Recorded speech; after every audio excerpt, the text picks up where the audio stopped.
Bonjour à tous, c'est Asma du site EdTest Anglais.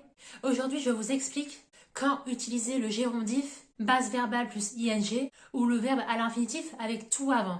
Je vous explique tout ça après l'intro.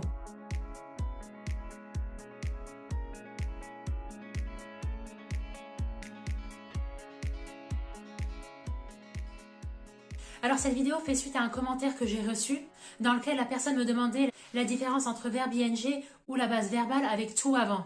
D'ailleurs, je remercie la personne qui m'a posé cette question. Vous êtes toujours libre en commentaire de me dire vos difficultés en anglais et j'y répondrai comme aujourd'hui avec une vidéo concrète pour vous aider à surmonter votre obstacle pour apprendre l'anglais en perdant le moins de temps possible. Si vous cherchez vous aussi à apprendre l'anglais rapidement et naturellement, je vous invite avant de démarrer de vous abonner pour être sûr de recevoir mon contenu toujours mis à jour. Alors en plus de ça, j'ai pris l'engagement sur mon site internet EdTest Anglais de repasser tous les 2 ans le TOEIC et j'arrive toujours à conforter mon niveau C1 en anglais. Pourtant, c'était mal barré pour moi, mais je pense que j'ai réussi à apprendre l'anglais avec efficacité et c'est ma méthode à moi que je veux transmettre à travers cette chaîne pour que vous aussi, vous ne soyez plus découragés par l'apprentissage de l'anglais. Parce que comme je le répète souvent, c'est vraiment à la portée de tout le monde. Et d'ailleurs, aujourd'hui, un point de grammaire qui peut vraiment poser problème, c'est de savoir quand utiliser verbe ing ou verbe avec tout avant. Alors pour rendre cette vidéo la plus claire possible, la première partie de cette vidéo sera dédiée au verbe avec ing, la deuxième partie sera dédiée avec les verbes avec tout avant, et la troisième et dernière partie de cette vidéo, je vous expliquerai les particularités où on peut utiliser soit ing, soit tout. Alors on commence dès maintenant. À la base, ing, on les retrouve dans les temps de conjugaison continue. Donc vous connaissez par exemple le présent progressif qui s'utilise pour décrire une action qui se passe en ce moment même. Et concrètement, ça se construit avec be plus verbe en ing. Exemple concret, they are working hard on this project. Ils travaillent dur sur ce projet. Donc je ne vais pas revenir sur tous les temps de conjugaison où on utilise ing. Pour chacun d'entre eux, j'ai fait une vidéo spécifique à ce sujet où vous pouvez tous les retrouver sur cette chaîne YouTube. Mais ce que vous devez retenir ici, c'est que quand on utilise la forme continue, on met ing. Alors il y a une petite exception, donc pour décrire une action qui va se passer dans le futur, un futur proche et très certain, on utilise aussi la forme ing. Exemple concret, I'm going to the supermarket. Je suis en train d'aller au supermarché. Donc là ici on retrouve aussi ing à la fin du verbe. Donc première utilisation de ing.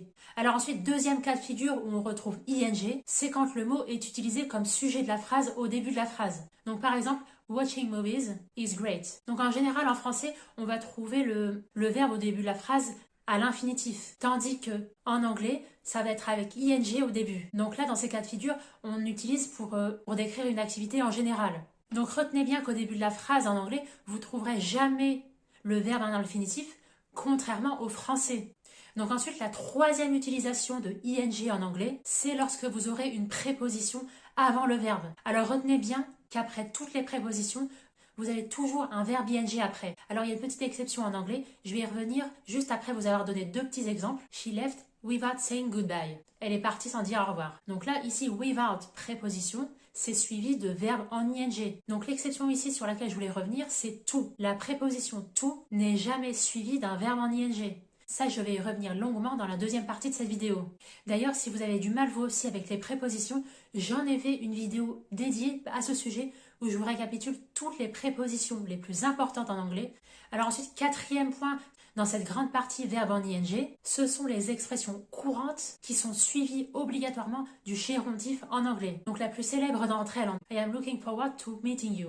Donc ça peut être à la fin d'un courrier, d'un email. En général, on met cette formule de politesse pour en fait conclure poliment la lettre. Alors petite parenthèse ici, que mon accent anglais est loin d'être parfait. Il est même horrible. Mais pourtant, ça m'empêche pas de m'exprimer, de me faire comprendre et de comprendre. Je le précise parfois quand je suis amenée à parler en anglais dans mes vidéos, mais je me pousse réellement à parler anglais justement pour vous motiver vous aussi à vous exprimer, à ne pas avoir honte de votre accent et oser parler en anglais.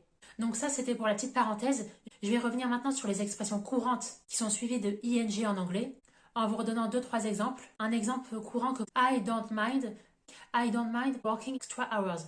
Donc l'expression I don't mind, vous allez toujours trouver un verbe ing après. Donc là, cette phrase, ça signifie ça ne me dérange pas de faire des heures supplémentaires. Autre exemple, confess to. They confessed to breaking the office rules. Ils ont avoué avoir enfreint le règlement intérieur du bureau. Alors je vais vous donner un dernier exemple dans cette catégorie. Celui-là, il est un peu complexe, c'est pour ça que je voulais revenir ici dans cette vidéo. Prefer something to. plus verbe en ing. Donc exemple concret, they prefer meeting in person to having a video call. Donc traduction en français, ils préfèrent se rencontrer en personne plutôt qu'en visio. Donc ici, entre le prefer et to having, vous avez le something meeting in person. Je vais m'arrêter là pour ce 4e point. Vous êtes libre de retrouver toutes les expressions courantes dans l'article que j'ai fait à ce sujet, beaucoup plus détaillé que cette vidéo. Ici, je vais directement à l'essentiel pour vous faire gagner le maximum de temps. Donc vous avez bien retenu ici que ce sont des expressions courantes à apprendre par cœur en anglais, où on trouve à chaque fois le verbe en ing. Alors maintenant, 5e point de cette partie verbe en ing, ce sont les verbes de préférence et de goût qui sont suivis toujours du verbe en ing. Donc ça va être I like, I enjoy, I dislike, I like working here, par exemple. J'aime travailler ici. Tous les verbes de goût sont toujours suivis du verbe plus ing. I enjoy reading books. Le verbe to read, c'est bien ing ici. Donc ça aussi, c'est à apprendre par cœur.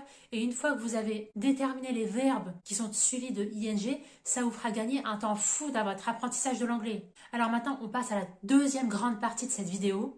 Ce sont les cas où on retrouve les verbes à l'infinitif. Alors d'abord, tous les verbes de planification, c'est-à-dire vous avez prévu planifier de faire quelque chose, il y aura toujours tout après et ensuite il y aura après tout le verbe à l'infinitif, toujours. Exemple, he decided to go on holiday. Il a décidé de partir en vacances. I plan to work from home. Je prévois de travailler à distance depuis chez moi. Donc là, ici, ce sont des verbes qui indiquent une intention. C'est quelque chose qu'on compte faire dans le futur. Donc, ils sont suivis toujours de l'infinitif en anglais. Donc, dans le même registre ici, les verbes qui expriment le souhait de faire quelque chose, on va aussi retrouver le to plus le verbe, sans ing bien sûr à la fin. Donc, exemple, I want to work in this company.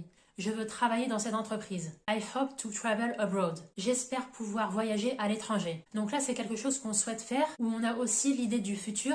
Donc ici, tout, il est toujours suivi du verbe à l'infinitif. Donc c'est là aussi que je voulais revenir tout à l'heure quand je vous ai présenté les prépositions en anglais. C'est qu'avec le to ici, on a une idée de quelque chose qui va se dérouler dans le futur. Maintenant, la 3e grande partie de cette vidéo, ce sont les exceptions et les cas où on retrouve soit ing, soit tout. Alors malheureusement, c'est comme ça, dans toutes les grammaires, il y a des problèmes et des exceptions. La grammaire anglaise n'échappe pas à la règle.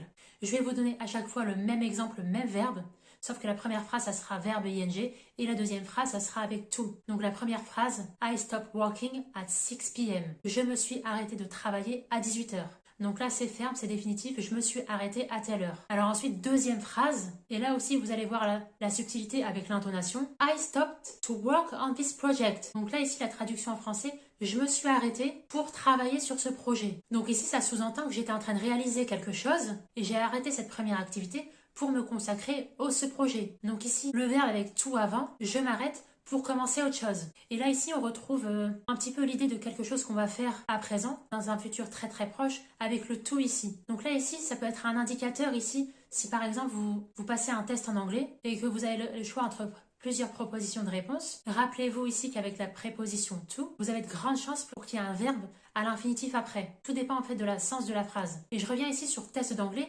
parce que sur cette chaîne, je vous aide à apprendre efficacement l'anglais, entre autres pour réussir votre examen TOEIC par exemple. Entre parenthèses, si vous préparez ce test d'anglais particulier, n'hésitez pas à rejoindre ma mini-formation pour vous aider à démarrer sereinement dans vos révisions. Et aussi, dites-moi en commentaire si vous ne préparez pas le TOEIC, quel examen d'anglais vous préparez vous aussi. Ça m'intéresserait vraiment de savoir. Dans tous les cas, QCM d'anglais, proposition de réponse, vous regardez la préposition qui précède le verbe. Ça peut vraiment vous aider à répondre au mieux à la question.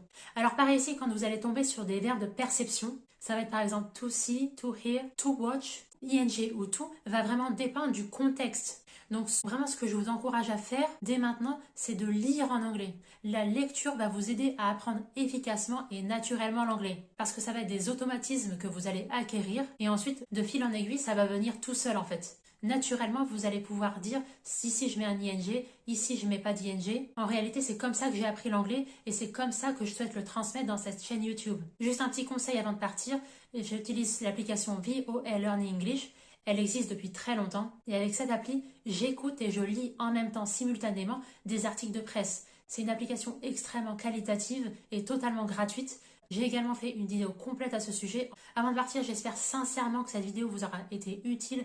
N'hésitez pas à me lâcher un petit like avant de partir. Ça encouragera mon travail parce que je suis vraiment motivée à vous donner toutes mes astuces, tous mes hacks pour apprendre efficacement l'anglais. Et je vous retrouve très vite dans une nouvelle vidéo que vous aurez vous choisie en commentaire. Je vous souhaite très bon apprentissage et à très vite.